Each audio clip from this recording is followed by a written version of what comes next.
So, have you ever watched like a high-profile trial on TV? Oh, yeah, definitely. All the time. Right, and you notice how a defense attorney and a prosecutor can describe the exact same event, but they use completely different verbs. Oh, yeah, like misplaced versus stolen. Exactly. Yeah. The defense stands up and tells the jury, their client simply misplaced a sensitive document. Right. But then the prosecution gets up and argues that the client concealed it. The physical action they're talking about is absolutely identical. Yeah, but the psychology completely shifts. Right. The moral weight of the action changes based on, like, a single calculated word choice. Because at that level, I Yeah. mean, you aren't just describing an event to the jury anymore. You're actively instructing them on how to feel about it. Yeah. The vocabulary basically preloads the moral judgment before a single piece of hard evidence is even presented. You're building a reality through syntax. And that is exactly what we are putting under the microscope for today's deep dive. We're exploring this really fascinating intersection of language, media, and geopolitics. It's a huge topic. It is, because when you look closely at mainstream Arab media, so networks ranging from like Al Jazeera to al-Arabiya, you realize they don't just report on the Middle East conflict. No, they definitely don't. Right. They actually construct a very specific political narrative using the foundational building blocks of Arabic vocabulary and grammar. And this isn't just about throwing around different adjectives or adding a bit of political spin, the way we normally think of it. Yeah, how so? Well, we're talking about narrative framing on a molecular level here. The political stance is literally baked right into the structural grammar of the news reports themselves. Which is wild. But before we get too deep, because we are dealing with Middle Eastern geopolitics, we are obviously stepping into some highly charged territory. Very true. So I just want to make our mission for this deep dive crystal clear for you listening. We are not here to figure out who is right or wrong in the conflict. We are not taking sides. Right, exactly. Our goal today is purely to look at the structural engineering of the language itself. We're looking at the mechanics of how these narratives are built, dissecting the linguistic tools journalists use to frame a worldview. Yeah, we're basically looking at the architectural blueprints of a political narrative. And when you look at those blueprints, you find that this entire narrative strategy hinges on one single, absolutely fascinating Arabic word, which is al-Muhtall. Al-Muhtall, yeah. I mean, if you want to understand international news from this region, you absolutely have to understand this word. Right. But to really grasp how this specific word shapes international news, we kind of first have to take a detour into a very unusual quirk in Arabic grammar. Okay, lay it on me. Because Arabic grammar operates quite differently from English, right? Like, it doesn't just string totally unique words together. No, not at all. It's based on a root system. So Arabic is a Semitic language. Okay. And that means the vast majority of its vocabulary is built on three-letter consonantal roots. So just three consonants. Exactly. Think of the root as a kind of skeletal concept. It's a very broad, abstract core idea. Right. Then you inject vowels around those consonants, or you add prefixes and suffixes to that skeleton to flesh out specific usable words. Okay, so what is the specific root at play here for al-Muhtall? So the root here consists of the letters L. L. Okay. And what does that skeletal concept actually mean before it gets, dressed up with vowels and stuff? Its original ancient meanings revolve around physical, spatial concepts. So things like to untie or to loosen, to move in, or to occupy a place. Wow, those seem kind of different. Untying versus occupying. Well, you can sort of visualize the physical evolution of the concept throughout history, right? Oh, like untying a camel. Exactly. Untying your camel to settle down for the night. You're moving into a physical space, making camp, and eventually that scales up to occupying a territory. That makes total sense. It starts as this really grounded physical action and just sort of scales up over time. Exactly. Now, Arabic has different verb patterns, which linguists call forms. Okay. And each form modifies that base root, meaning in a highly specific kind of mathematical way. Okay, I'm with you. So when you take that ill root and put it into what is known as the eighth form. Wait, eighth form? Yeah. It involves adding an I sound at the beginning and a T sound in the middle. So it creates the verb Ihtilal. Ihtilal. Right. And that specific form locks into the meaning to occupy or to take over by force. Okay, so Ihtilal is the verb to occupy. That seems straightforward enough. So where does the grammatical quirk actually come in? Well, here's where the mechanics get really interesting. In this specific eighth form, a linguistic collision happens, and it's because of the root letters themselves. Yeah.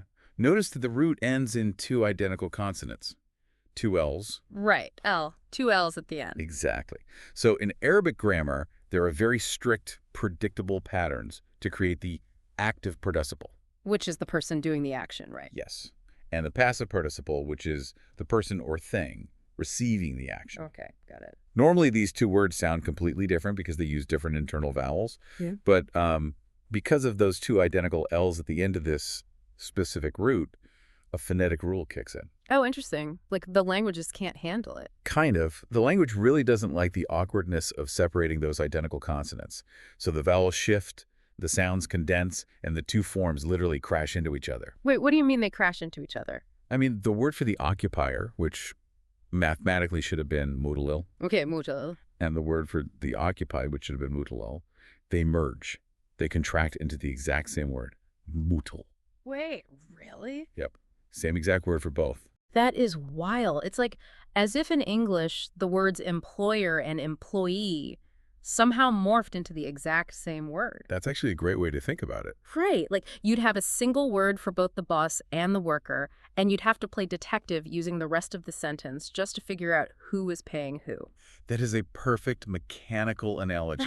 You literally have the actor committing the action and the subject receiving the action sharing the exact same linguistic footprint. I mean, I struggle to understand why a language would sustain a grammatical rule that creates that level of ambiguity.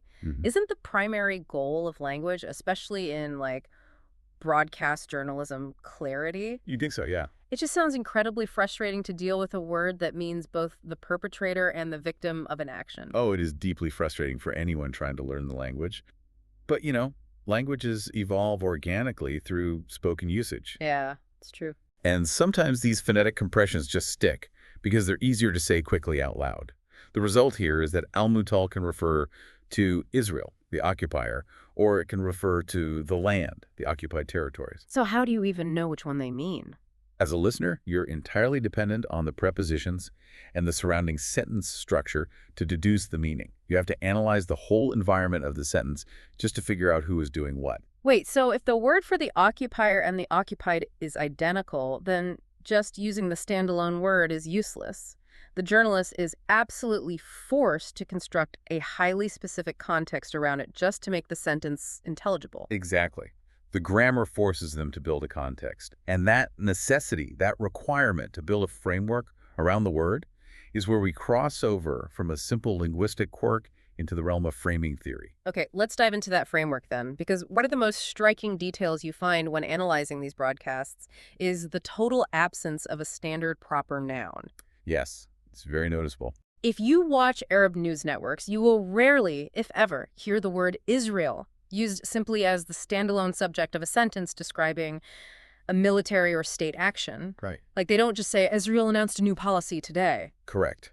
The proper noun is systematically erased from the active subject position when discussing the conflict. See, I have to push back on this a little bit. Okay, go for it. I understand a network having a bias, sure.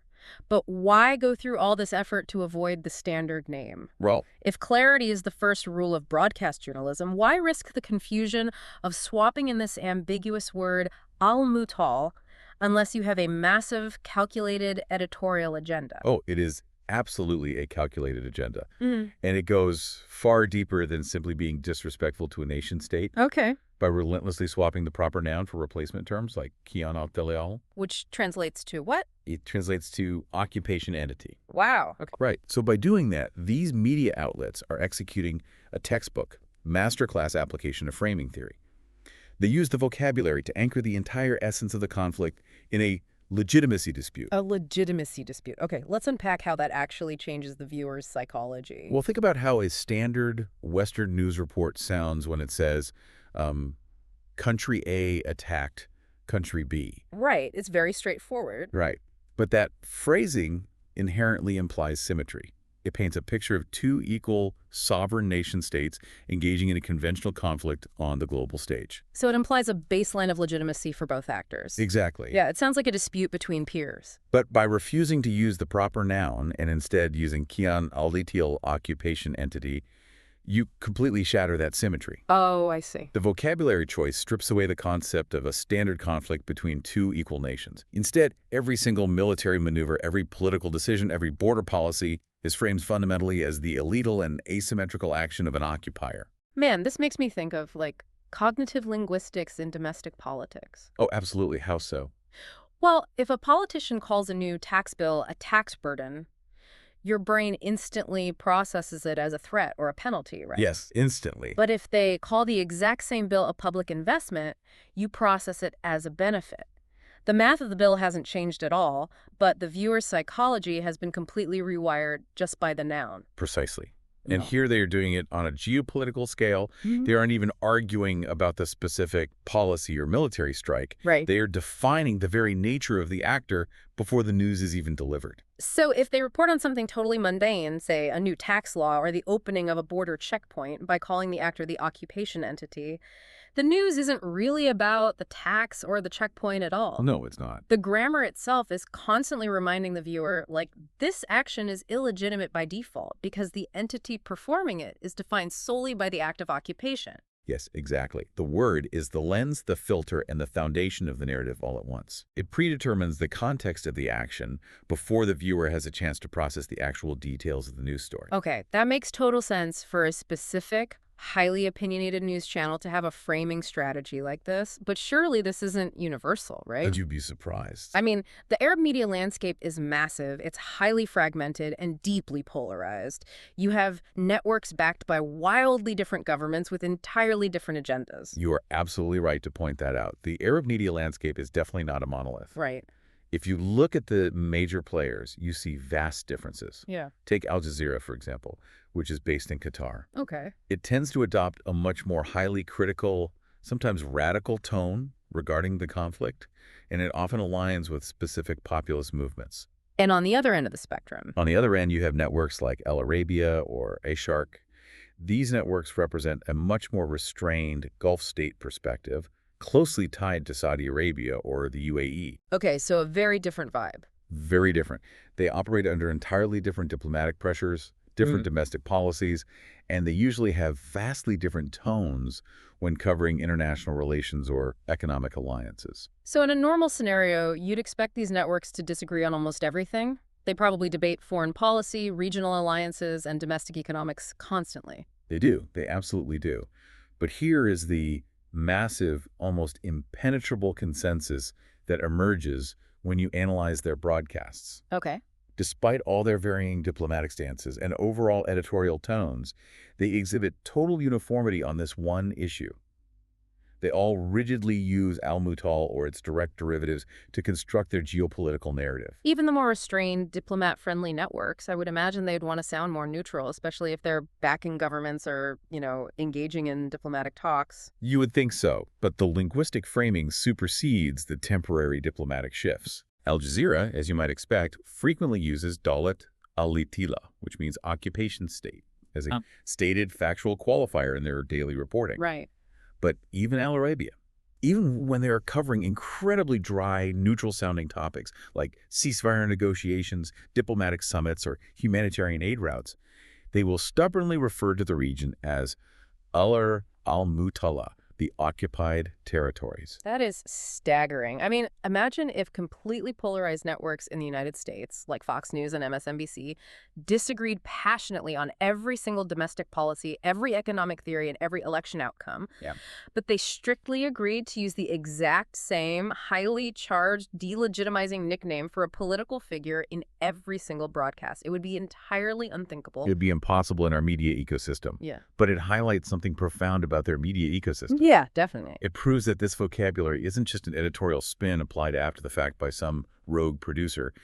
It is the architectural bedrock of the discourse itself. The varying networks might fiercely disagree on how to resolve the conflict or who the key diplomatic players should be, but they fundamentally agree on the linguistic reality of the conflict's nature. So if this vocabulary is the baseline reality for the region's news, then understanding how these derivatives work in practice is basically the ultimate skeleton key for you, the listener, to decode any Middle Eastern news source. Absolutely. It's a toolkit. Let's look at how this plays out in a practical sense. If they refuse to use the proper noun for the state, how do they talk about the military? Like, if they need to report on a troop movement, what phrasing do they use? That is where the root lil pops up to do the heavy lifting again.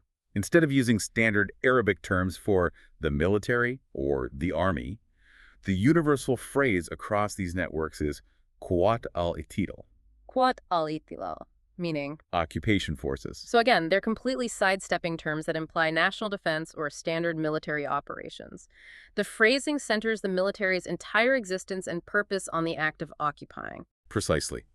It basically denies the military the dignity of being a standard national defense force and reduces it strictly to an instrument of illegal occupation. But wait, earlier you mentioned the intense grammatical confusion between the occupier and the occupied. You know how al-Muhtall can mean both? Right, the identical participle problem. Yeah.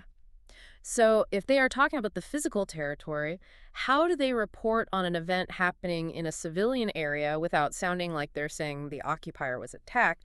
How do they clarify the land without losing the audience? Well, that is where the grammar elegantly adapts to solve the confusion it created. When referring to the land, they use the phrase al-Arach al-Filasniya al-Muhtalla, Which translates to? occupied Palestinian territories. Okay, let me guess. The word mutal has slightly shifted there. You said mutala. Exactly. Good catch. The Arabic word for lands, or territories, is grammatically feminine. Oh, I see. And because the noun is feminine, the adjective describing it must also be feminine, so al-Muhtall becomes mutala. Wow, okay. That feminine ending, that kind sound at the end, acts as a massive flashing grammatical signal to the listener. It immediately clarifies that we are now talking about the passive recipient of the occupation, the lands being occupied, and not the active occupier. That is fascinating. So the grammar bends just enough to clarify the physical space, but this raises a huge logical question for me about the political endgame. Okay, what's that? If the baseline of reality, the very vocabulary of the news, is built on occupation, how did these networks even talk about peace? I mean, you can't just talk about signing a peace treaty if you've linguistically framed the entire relationship as fundamentally illegitimate from the start. Yeah, you hit the nail on the head. And that is why you rarely hear the concept of achieving peace discussed in the abstract, symmetrical terms we use in the West. Okay. Within this media framework, the primary condition for conflict resolution is framed by the phrase al-Ihtilal. Al-Ihtilal, what does that one mean? It means ending the occupation. This is vital to understand.